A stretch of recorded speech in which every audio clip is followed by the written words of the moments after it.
So last week in the Thursday जुमेरात तो हर नौचंदी जुमेरात को ना मीरा मुआवजा सरकार पे ना चादरें चेंज होती हैं ना। तो इस महीने ना कलंदरी महीना है, तो कलंदरी चादरें आई ना लाल। तो मैं हर दफ़ा ना मीरा मुआवजा सरकार के ना बिल्कुल सराहने के साथ होता हूँ खड़ा ना। तो हाँ, वहीं भी मैं ये खड़ा तो था। मुझे पता नहीं, ये कलंदरी महीना है और सर लाल शहबाज कलंदर का उर्स है। हाँ जी, उनका जी वैसे उर्स है इसी महीने। जी सर। और वैसे भी मौला हुसैन से लेके मौला अली अकबर सारों की बर्थडेज हैं कि काफ़ी लोगों की, मतलब काफ़ी बड़ी हस्तियों की यानी कह स्पेशल डेज हैं। लेकिन लाल शहबाज कलंदर का उर्स वो एक ख़ास इवेंट कह लो, या एक बाबा जी कुछ लोगों को साथ लेके जाते होते थे हर साल, कई लोगों को। और उस वक़्त ये भी बड़ी चीज़ समझी जाती थी कि जी इसको लेके गए हैं और इसको इस मरतबा लेके गए हैं, या उन्हें कहा आ जाओ मेरे साथ चलो या कुछ। तो मुझे वैसे ना वो कभी लेके गए, लेकिन मुझे जो पहली धमाल उन्होंने कहा कि करो, वो बाबा मौज दरिया के दरबार पे उन्होंने, हम काफ़ी लोग थे, पता नहीं क्यों हमें ले गए थे वहाँ पे। तो वहाँ दरख्त था जो बाद में गवर्नमेंट ने ये रिकन्स्ट्रक्शन के चक्कर में वो बरगद का दरख्त गिरा दिया था। मैंने लिखा भी था कि ना करें इसको, ना छेड़े। पिछली गवर्नमेंट ने 2016-17 की बात है। लेकिन वहाँ से वो ट्रेन गुजरनी थी, मेट्रो ट्रेन, और वो सारा हुआ था। तो वो उस जगह पे मुझे कहते हैं, लोग धमाल कर रहे थे, वहाँ धमाल होती है। तो अचानक मुझे कहते हैं और डॉक्टर साहब तुम क्या अपने आप को समझते हो, बहुत चीज़ उसको धमाल करो। अब मुझे तो करनी कुरनी भी नहीं आती थी, या क्या करनी है, ये है क्या, ठीक है। तो वो मैं, लेकिन उनका हुक्म था, मैं शुरू हो गया थोड़ी देर, जिस तरह कभी इधर देखूं कभी उधर देखूं, जैसे कोई कर। लेकिन कुछ लोग वो हाल में चले गए हुए थे, बाल घुमा रहा है कोई, किसी को बैठे बैठे कोई लगा हुआ है, कोई ढोल के साथ बिल्कुल लग रहा था कि ये तो कोई एक्सपर्ट किस्म का डांसर है। स्टेप्स उसके बड़े ज़बरदस्त थे।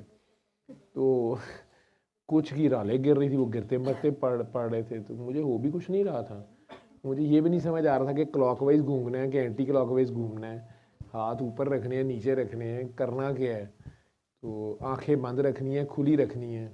और ये मैं हैरान था कि छोटे होते हम घूमते थे तो चक्कर आया था थोड़ी देर बाद, तो वो चक्कर नहीं मुझे आ रहा था। तो लेकिन कई लोग गिर रहे थे तो वो बाबा जी फटाफट उन्हें पकड़ते थे, या कुछ सर में कुछ आंखें खोलो या आवाज़। अब मैं कह रहा कि यार चक्कर ही आ जाए, मैं भी गिरूं, मेरी जान छूटे, ये क्या हो रहा है। लेकिन वो चक्कर भी नहीं आ रहा था।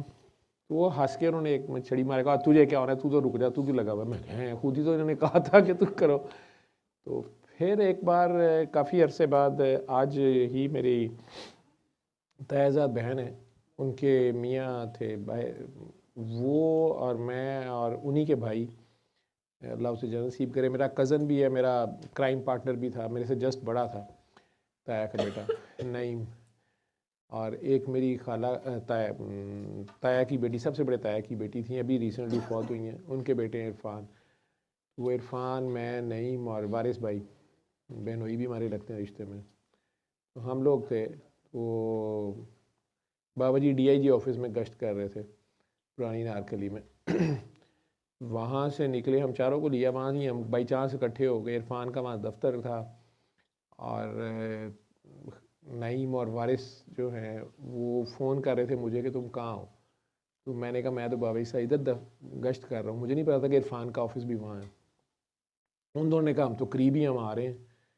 वो भी पहुँच गए, और फिर उन्हें इरफान के ऑफिस भी ले गए। अब छुट्टी का टाइम तकरीबन 5 बज रहे थे। तो बाबा जी ने इरफान को भी उठाया, हमें भी उठाया, नीचे आके वो इरफान की गाड़ी में बैठ गए।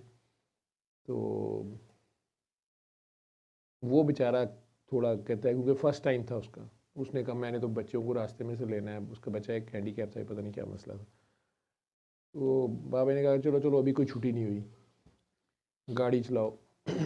अब ये लोग भी नहीं, बीच में बैठ गए। वारिस भाई को उन्होंने बल्कि कहा, जो मेरे बहनोई लगते थे ताया की बेटी को, आज उनके बेटे की शादी थी, वहीं से मैं आ रहा हूँ। उन्होंने कहा कि ठीक है, कहा बाबा आपको छुट्टी। तो वो बड़े, मतलब उन्होंने, वो सबसे ज़्यादा इश्तियाक रखते थे बाबा जी से मिलने का, और बड़ी देर से मुझे कहते थे मिलवाओ। तो मैं कहता था कि बाबा जी कहेंगे तो मैं मिलवा दूंगा। तो मैंने बताने की कोशिश की, नहीं बाबा जी ये भी हमारे साथ हैं, वैसे वर्दी में है, पुलिस का बंदा वो, यानी वो दफ्तर का शायद समझ रहे हैं इधर का कोई बंदा है, तो नहीं ये। तो आए कहते हैं हाँ मुझे पता है, ये भाटी भी मेरे पीछे पहुंच गया था। फिर मुझे पता लगा वो उनके पास वहाँ भी कहीं घर तक भी पहुंच गए थे। उनके अपने बाबा जी फौत हो गए थे, तो वो अब पता नहीं उनकी कोई हालत थी या क्वेश्चंस थे उनके। तो हंसते थे, मुझे कहते थे कि तुम्हें अपने बाबा जी का पता नहीं है, तुम्हें कुछ भी नहीं पता। मुझे छेड़ते होते थे, बार बार मुझे कहते तुम उनसे मिल लो। तो मैंने बाबा जी को बताया एक दो बार हंस के, तो बाबा जी ने कहा कि बस ठीक है, उसको रहने दो, ठीक है। हंस पड़ते थे बात सुन के। तो मैंने कहा ना भाई, मुझे कहते तुम्हें पता ही कुछ नहीं। कहते हाँ ठीक कहते हैं। तो उस दिन वो थे साथ, और नईम था वो बहुत शरारती था। हम दोनों मिलके बहुत शरारतें करते होते थे। वो खैर मास्टर था हमारा। बाबा जी से वो बड़ा फ्रैंक था, बड़ा प्यार था उसका। थोड़ी एक दो मुलाकातों में बहुत ज़्यादा थी उसकी। तो उन्होंने कहा अच्छा बैठो गाड़ी में। रास्ते में निकलते साथ उन्होंने वो रेवेन्यू का ऑफिस है, बोर्ड ऑफ रेवेन्यू का, वहाँ गाड़ी अंदर ले गए। सफदर साहब ही उनका नाम था, जो चेयरमैन थे आई थिंक रेवेन्यू बोर्ड के। और वो बाबा जी की दोस्त निकला है क्या पता नहीं। वो भी बहुत यूँ नज़र आ रहा था कि दोनों दरवेश हैं। कोई बात जिस तरह हो रही थी वो थोड़ी सी और लेवल पे हो रही थी, और बड़े प्यार से उन्होंने चाय वाय हमें पिलाई। उसके बाद बाबा जी ने कहा आपकी तो छुट्टी का टाइम हो गया। उन्होंने कहा नहीं आप बैठें, मैं बैठा हूँ। बाबा जी ने कहा नहीं नहीं आपकी छुट्टी का टाइम हो गया, हमारा नहीं हुआ अभी। तो वहाँ से निकल आए।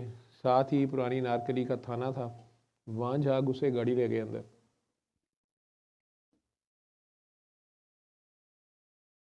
टू 2004 ही है ये। अब मुझे नहीं समझ आई कि वो बड़ी ईद आ रही थी, करीब थी, तो उधर भी अंदर जाके वो उन्होंने उनसे पूछा, पता नहीं काका, वो अजीब से नाम उन्होंने रखे होते थे। कोई डीएसपी साहब थे उस, कानून किधर है तो स्पाई वगैरह जो थे, नाम लेके उन्होंने पता नहीं पूछा। नहीं गुलाम अली किधर है, मुझे अब नाम नहीं याद, कुछ इस तरह का नाम था, गुलाम मुर्तज़ा, कि वो किधर है। तो और ये इस तरह की टर्मिनोलॉजी कम बोलते थे, कम बात। लेकिन उधर थाने में खड़े थे वो, बल्कि पुलिस वाले उधर आवाज़ार हो रहे थे कि कौन अंदर गाड़ी भी घुसा रहे। उन दिनों भी धमाके शमाके काफ़ी होते थे। मुझे आज तक समझ नहीं आती कि बाबा जी को कोई रोकता क्यों नहीं, घुस जाते थे हर जगह पे बेखौफ बेधड़क। अब मुझे था कि एक बंदा सोया हुआ है मतलब उसको शाम को 5-6 बजे पता नहीं कितना ड्यूटी की, क्या किया, थका हुआ है, अंदर ही वो कोई कमरा मिला हुआ था या क्या। बाबा जी के कानून को जगाओ वो परेशान नहीं ये कमरा है दरवाज़ा नॉक कर दिया। मुझे याद है कि वो बंदा बड़ी, उसने दरवाज़ा वैसे ही बस बंद ही था, वो खुल गया। तो वो दरवाज़ा खोला, उसमें मुझे याद है वो बुनियान पहनी हुई थी उसने सिर्फ। तो उसने इस तरह करके, वो लोहे की चारपाई होती है, उस पर लेटे हुए सोए थे, वर्दी टंगी हुई थी। तो उन्हें कहते हैं कि ओए उठो, गुलाम सो रहा है और मालिक सर पे खड़ा है, और उस तरह करके कोई बात की। तो वो एकदम हड़बड़ा के उठा, बाबा जी बाबा जी, बाबा जी को जानते हो। कहते वाह अभी वाह, कानून दिन दहाड़े सो रहा है तो चलो अपनी शेर की खाल पहनो वर्दी की तरफ से ठीक है। तो हमें कहते हैं तुम परे हो जो, तुम लोग कानून की असल हालत जार पे तुम लोग नजर, पर्दा रहने दो, चारपाई टूटी हुई, ठीक है। वो बेचारा उसी पे सोया हुआ था। डीएसपी साहब थे कोई, पता नहीं क्या, वो खैर वो भागे आ गए अपनी शर्ट शूट पहन के कि बाबा जी हुक्म करें। कहाँ उन्हें शायद था कि शायद कोई ड्यूटी का, ये पता नहीं क्या मसला है। कहते हैं कुछ नहीं, बाबा गश्त पे आया था तो सोचा तुम्हें जगाता जाऊं वो खैर वो हंसते रहे।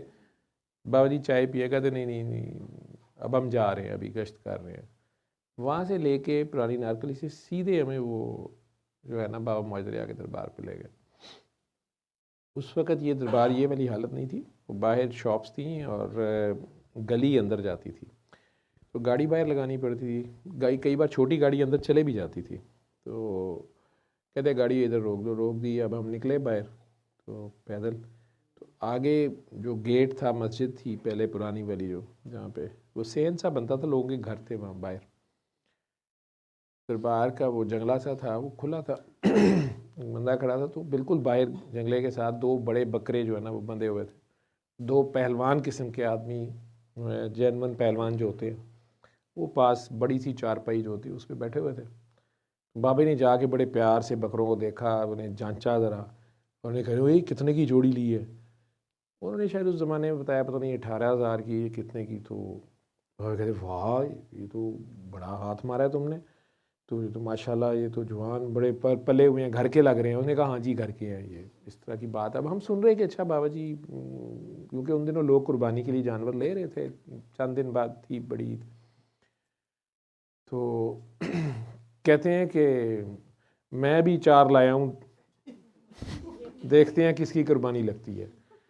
मैं इधर उधर देख रहा कि बकरे कौन से हैं, तो देखा तो हम 4 थे। तो अब नईम तो हंसना शुरू हो गया। तो कहते हैं वो बकरों को प्यार करे, कहते हैं कि शरीयत में ज़रा सा ऐब हो, ठीक है, तो कुर्बानी नहीं लगती, और हमारे महकमे में ज़रा सा नेक हो तो कुर्बानी नहीं लगती। जितना गुनाहगार हो उतनी बड़ी कुर्बानी लगेगी। देखते हैं आज किसकी लगती है। जितना दागदार हो, शरीयत में ज़रा सा दाग हो तो कुर्बानी नहीं लगती, तो हमारे महकमे में जितना बड़ा दागदार हो उतनी बड़ी कुर्बानी है। आ जाओ पेश, देखते हैं आज किसकी कुर्बानी लगती है। आ जाओ आ जाओ आ जाओ, इस तरह कहते अंदर चले गए।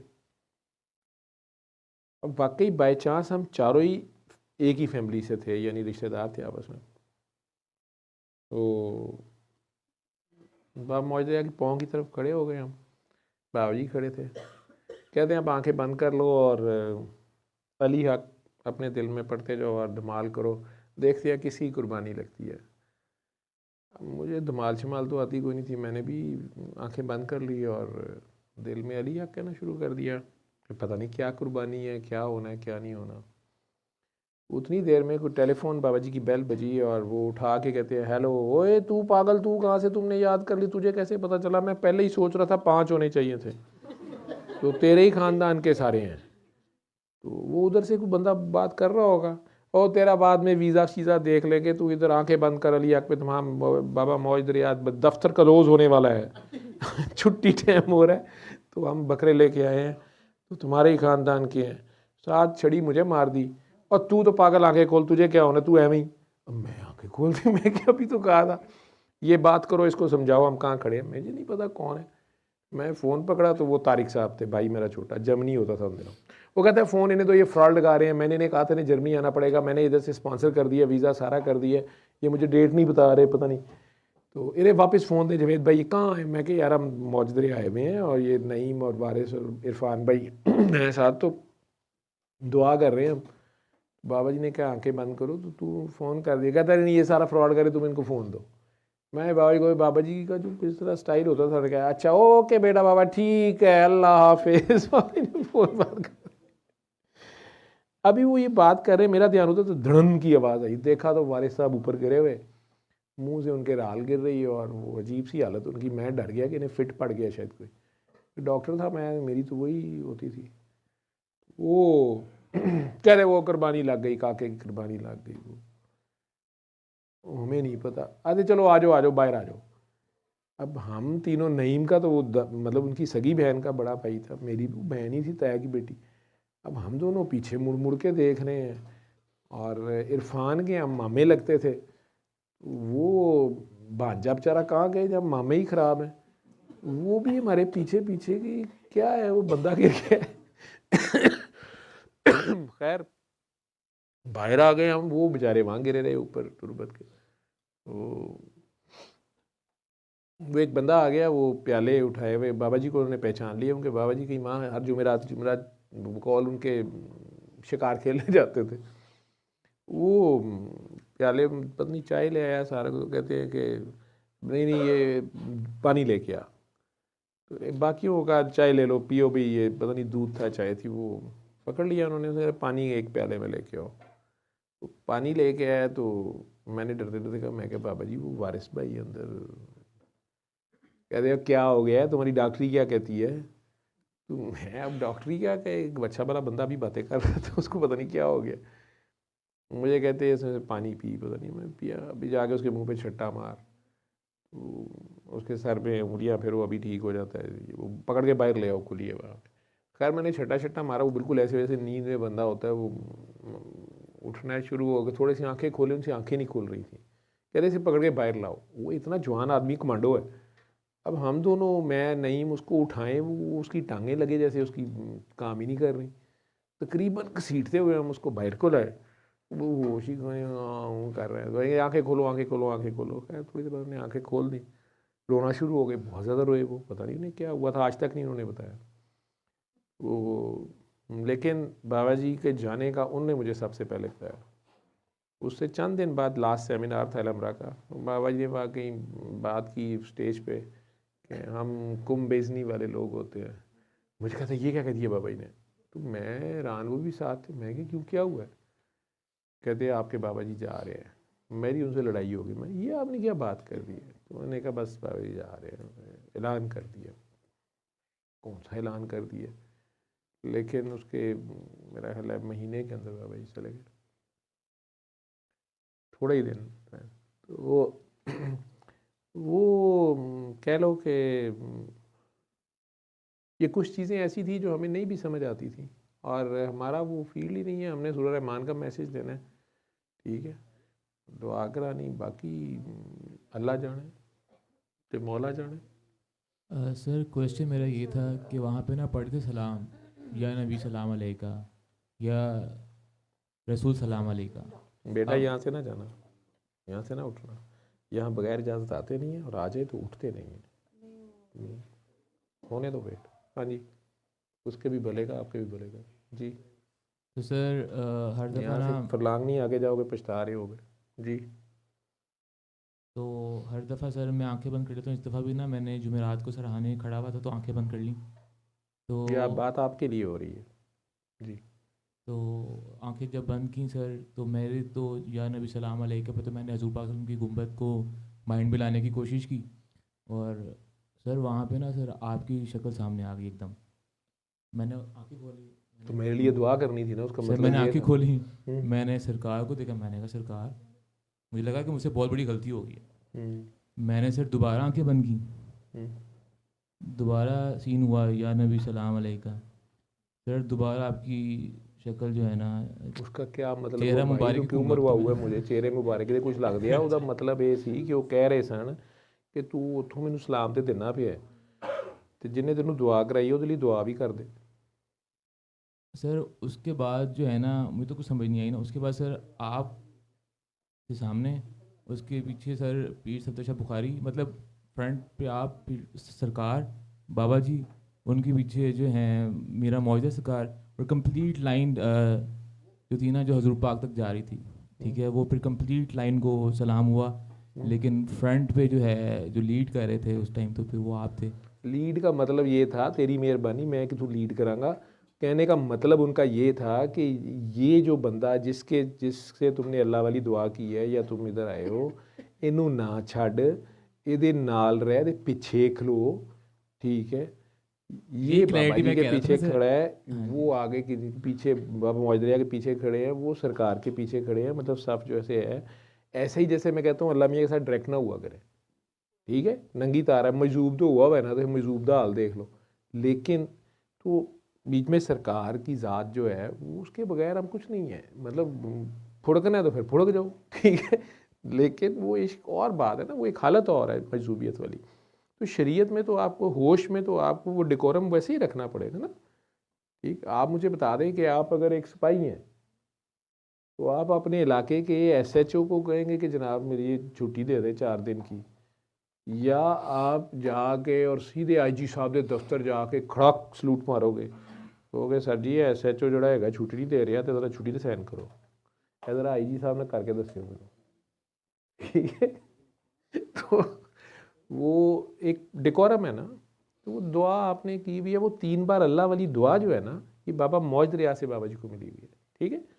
ये बातें हम करते नहीं हैं। मतलब बाबा जी कहते कि कादरी सिलसिले में भी मुझे कोई साहब मिले, मुझे उससे फैज़ है। चिश्ती सिलसिले में भी फैज़ कहीं से मिला, कलंदरी भी, नक्शबंदी भी, और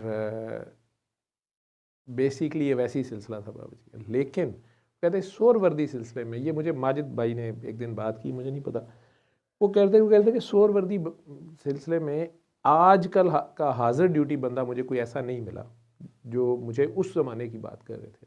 तो मुझे बाबा मौजिद रिया से वो फैज़ मिला, जो मेरे बड़े भी हैं, दादा हैं, जो भी, वो सोहरवर्दी सिलसिले से भी हुए, तो वहाँ से ये मिला। वो सारे फैज़ ऐसे, ये रूहानियत की बातें हैं, मतलब इसमें बाबा जी कहते थे कि यार छोड़ो पर इन बातों को।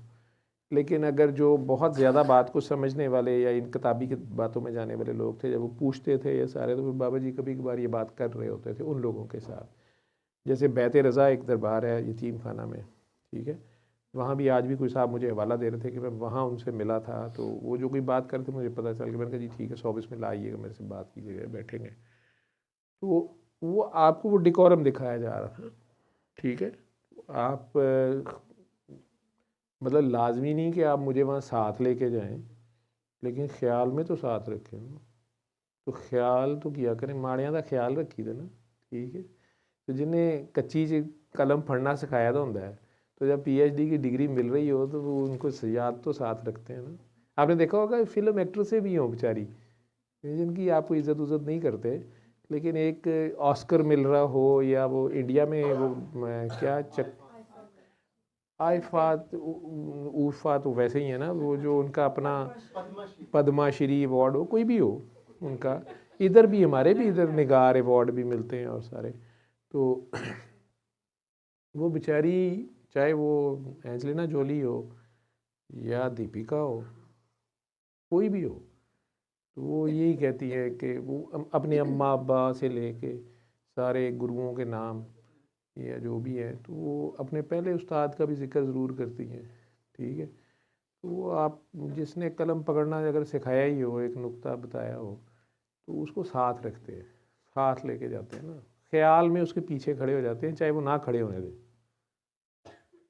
ठीक है। तो उसके लिए दुआ कर देते हैं, ठीक।